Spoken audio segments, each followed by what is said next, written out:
Hello, in front of me I've got Snapchat. In this video I'll show you how to find someone on Snapchat by phone number.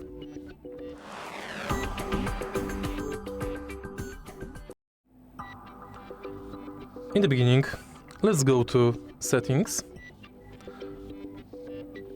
and next find Contact Synchronization.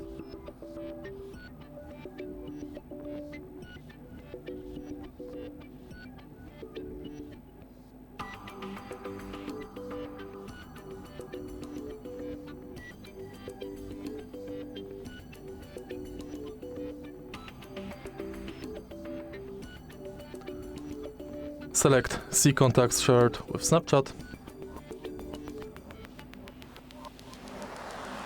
And this is the contact and related information we've uploaded from your device.